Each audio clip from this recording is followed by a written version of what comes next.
Olá, estudantes, boa tarde.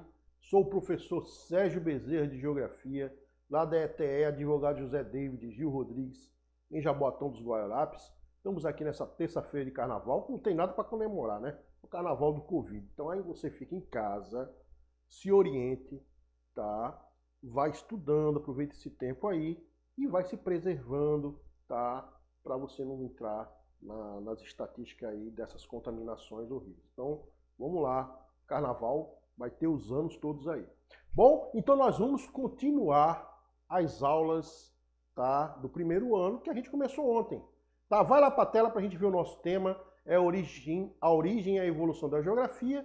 Tá aí o meu nome, professor Sérgio Bezerra, a minha rede social do Instagram, você pode me adicionar, pode me seguir, pode me mandar uma mensagem também, que eu vou disponibilizando uma série de materiais que a gente vai trabalhando aí para vocês de todos os anos, ok? Então, como nós conversamos ontem, a geografia é uma ciência de percepção e transformação. Falamos aí sobre uma questão histórica e hoje nós vamos falar sobre as escolas de pensamento geográfico, ok? Então a geografia, apesar de ser uma ciência extremamente importante, ela, antes do século XIX, ela não era ensinada nas universidades. Então a geografia como ciência ensinada em todas as universidades do mundo era uma ciência recente. Ela é diferente da astronomia, da matemática, da filosofia, da física, né? Que são ciências milenares. Não quer dizer que a geografia não estava presente. Sim, na biologia, na astronomia, na geologia, na cartografia, que são muito mais antigas que a geografia. Mas a geografia como disciplina específica, como ciência, ela só se ratifica dentro dos ensinamentos das universidades a partir do século XIX.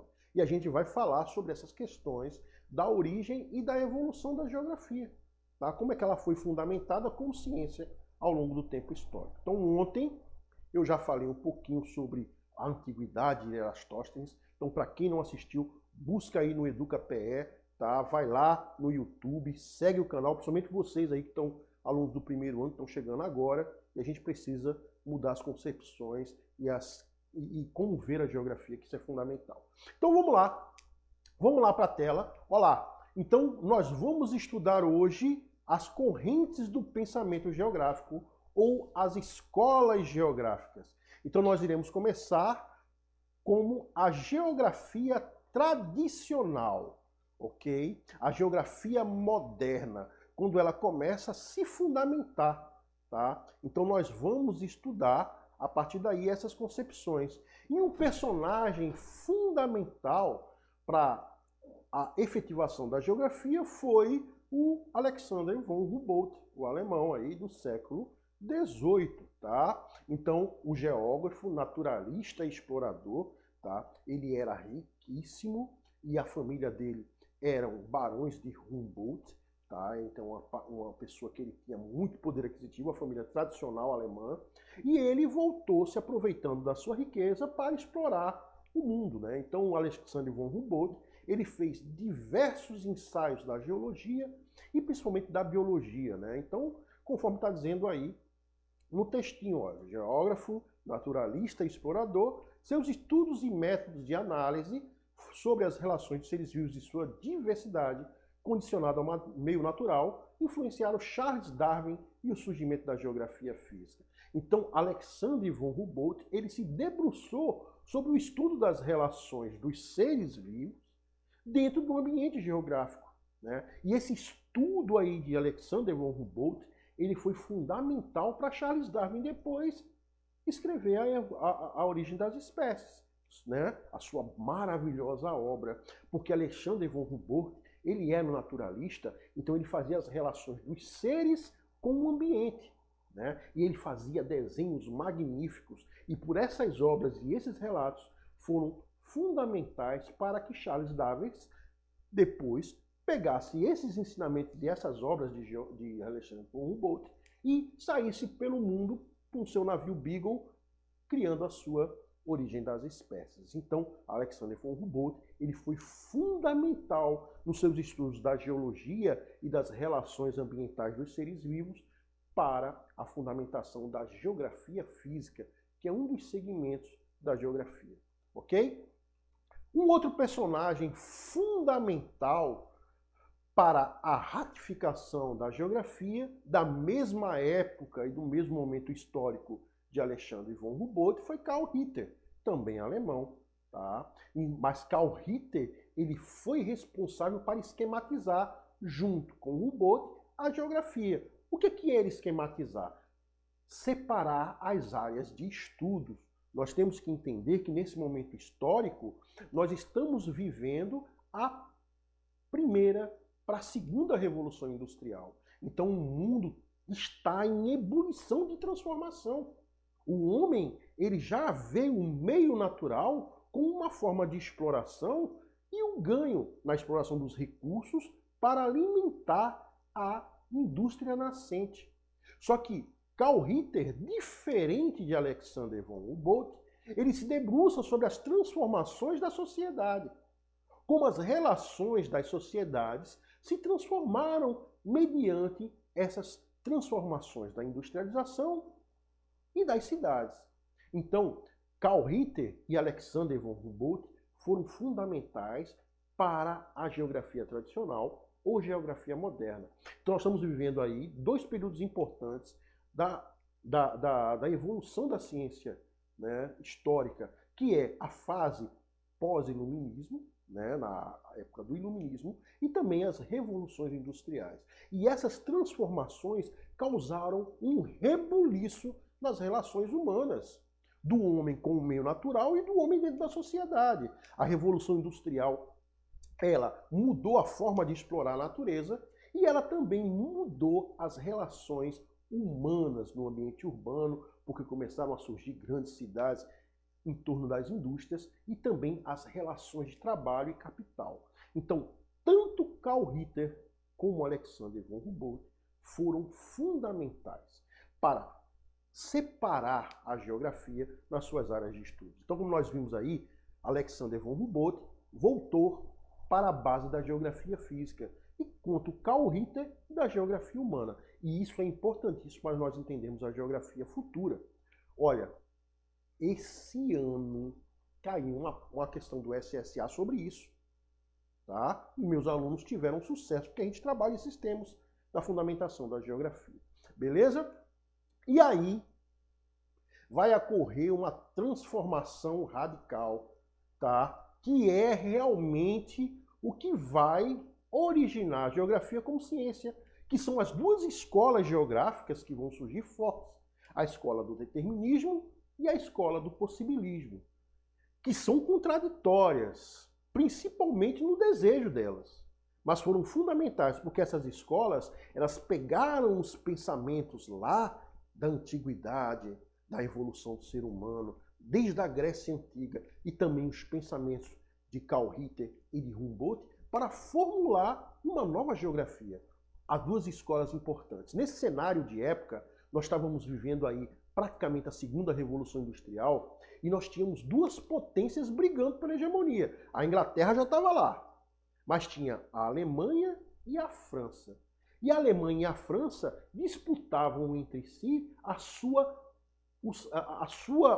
apresentação, a sua presença no cenário mundial e na presença da indústria. Então, elas queriam competir e ganhar corpo, principalmente no desenvolvimento econômico, junto com a Inglaterra. Então, entre a Alemanha e a França, começam a surgir divergências, principalmente dentro dos pensamentos filosóficos e das questões da geografia. Aí surgem duas escolas. Então, vamos lá.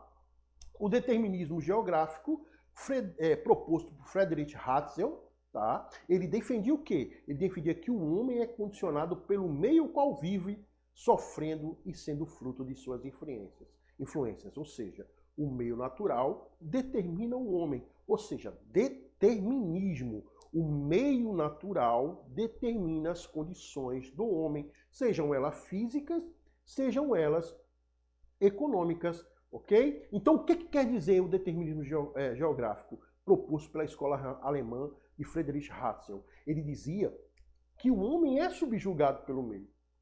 Vamos entender.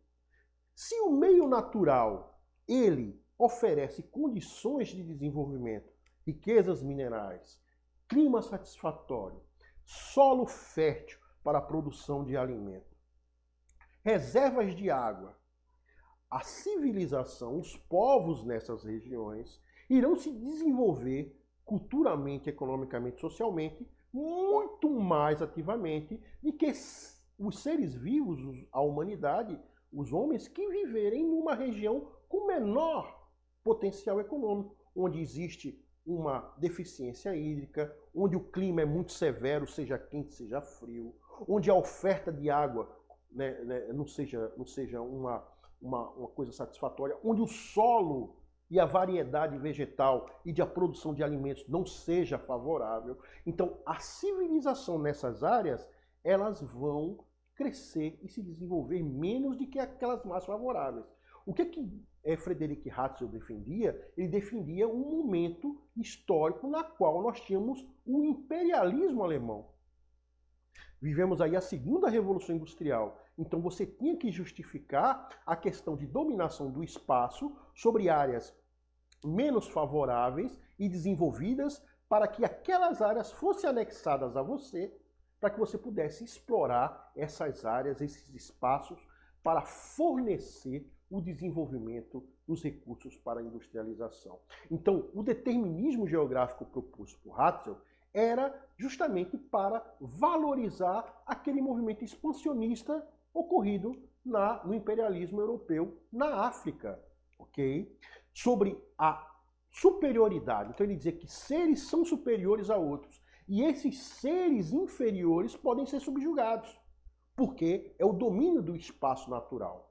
O espaço natural e o espaço vital seria a área conquistada na qual você tiraria o seu recurso. Então, quanto mais espaço vital você tivesse e território você tivesse, justificaria o seu desenvolvimento e riqueza, sobrepujando sobre outras civilizações. Então, isso foi uma justificativa para o imperialismo na África e na Ásia. Beleza? Isso era uma escola do pensamento geográfico determinista. O homem é fruto do meio. Ok? Agora vamos ver a outra escola. Tá? Voltando aí, volta aí para coisa. Então, ó, veja só. O espaço vital, que nós falamos, a superioridade de uma raça sobre a outra, em razão dessas questões do espaço vital, o expansionismo, que era o que ele justificava, e a dominação sobre outros povos. Foi o que nós vimos aí no imperialismo alemão na África. Né? E a outra escola geográfica era o possibilismo, né? Que fazia contraponto ao pensamento de Ratzel. E o possibilismo geográfico, ele era defendido por Paul Vidal de la Blache. E o que ele dizia? A natureza era considerada fornecedora de possibilidades. Ok? Sim, a natureza exercia influência sobre o homem, mas ele poderia transformar o meio natural conforme a sua necessidade. Então você vê aí dois antagonismos nas ideias dessas escolas que viveram primeiro o mesmo momento histórico da segunda Revolução Industrial. Ok? Então o que quer dizer? O determinismo dizia que o homem era fruto do meio. Já o possibilismo não descartava a influência do meio sobre o homem, mas ele dizia que a natureza oferece possibilidades. O homem pode transformar o seu meio natural mediante as suas necessidades, ok? Então, veja só os antagonismos das ideias. Temos aí a escola francesa, que dizia da possibilidade de explorar o meio, e temos a escola alemã, que falava que o homem é fruto do meio e condiciona essas relações. Beleza? Agora, o que vamos ter que entender nessas relações da escola do pensamento possibilista e no pensamento determinista é que elas basicamente queriam a mesma coisa.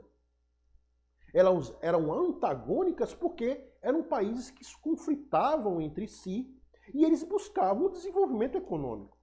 Então, da mesma forma que o determinismo alemão ele proporcionou o imperialismo e o expansionismo na África, a França também se valeu desse argumento e invadiu e teve a sua expansão em colônias na África. Porque, olha só, possibilismo, a natureza da possibilidade. Então, se aquela região é atrasada culturalmente, se aquela região tem as suas dificuldades, eu tenho possibilidade de chegar lá e explorar essa região.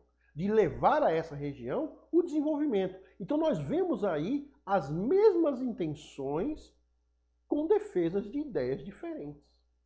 Ok? Tanto o determinismo como o possibilismo pretendiam a mesma coisa no final. Não existe santo na história, tá? Mas foram fundamentais essas duas ideias para produzir a ciência geográfica. Porque foi a partir desses movimentos que a ciência começou a ser ensinada nas universidades. A geografia se tornou peça fundamental para que o homem pudesse entender o meio natural, as diferenças de povos, as diferenças culturais, as diferenças no relevo e nas possibilidades mineralógicas para explorar.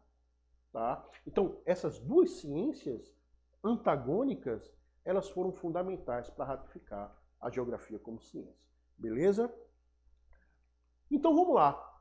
Depois, nós tivemos aí a Primeira Guerra Mundial, a Segunda Guerra Mundial, onde esses pensamentos ainda se fundamentavam. A gente tem que dizer que o determinismo geográfico, a questão do espaço vital, a superioridade, foram fundamentais como ideologia nazista também, hein?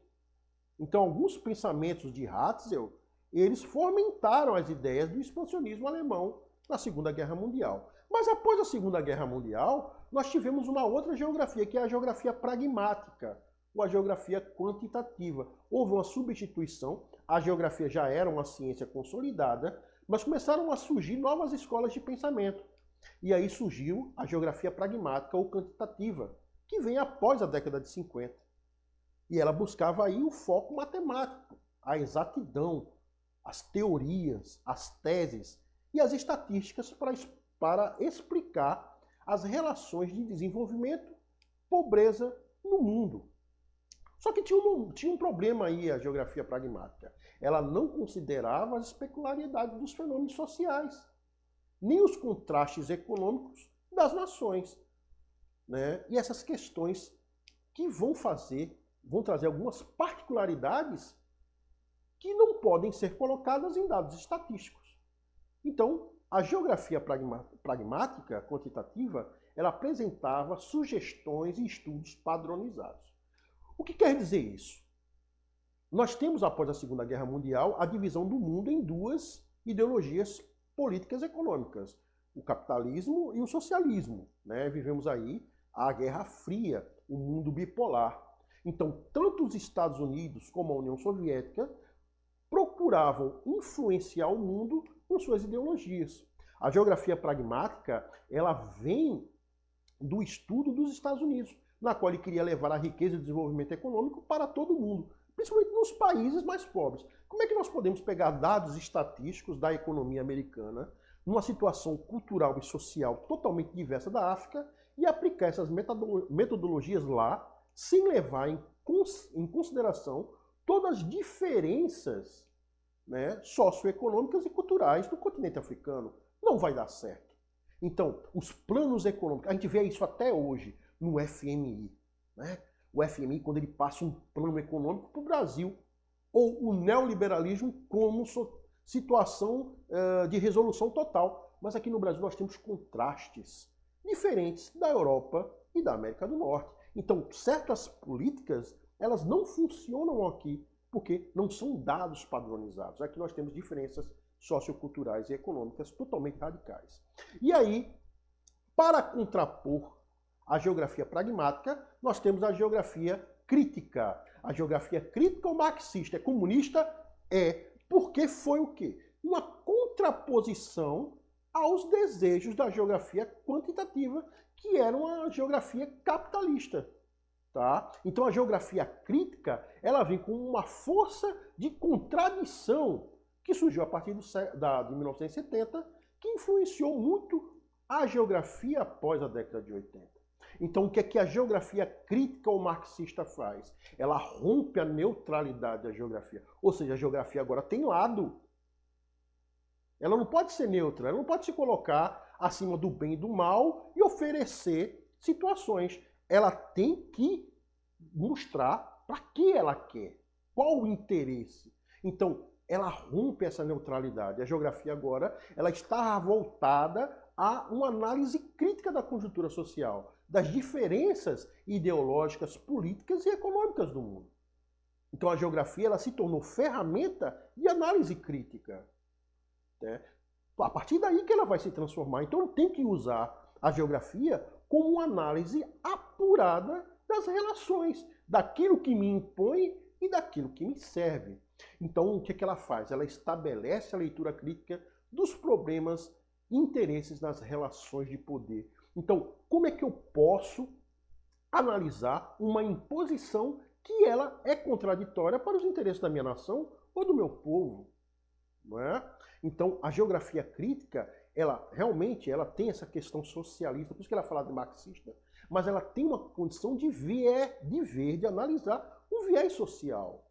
Não é? É a crítica da geografia padronizada, da quantitativa, que era outra escola. Então vamos ver mais alguns artifícios aí da geografia crítica. Ó, ela é uma geografia proativa, à frente das causas sociais, defendendo a diminuição da disparidade socioeconômica e das diferenças regionais. Então nós temos um planeta onde existem imensas diferenças econômicas no mundo, nas regiões, né? Principalmente quando nós fazemos uma comparação da América do Norte e da Europa com a África, com a Ásia, o Centro Asiático, a América Latina mesmo, que está no mesmo continente, mas tem uma posição econômica totalmente diferente.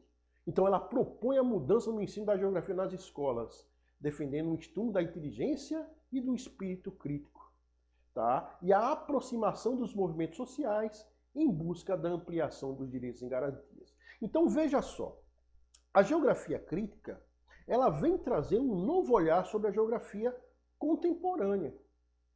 Quando a geografia crítica ela propõe que ela deve ser mudada, a sua forma de ensinar geografia na escola, é porque justamente a geografia quer despertar no aluno o senso crítico, a análise das relações. Por que eu sou pobre? Por que eu tenho que viver nessa situação? Por que meu pai, que se esforça tanto, não consegue viver com uma certa relativa tranquilidade? Diferente dos países da Europa e da Ásia. Por que é assim?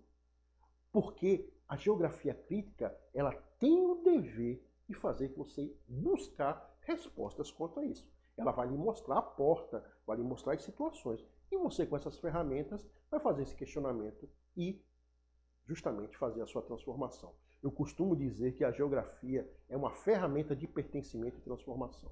Tá? A partir do momento que você começa a beber e deixar a geografia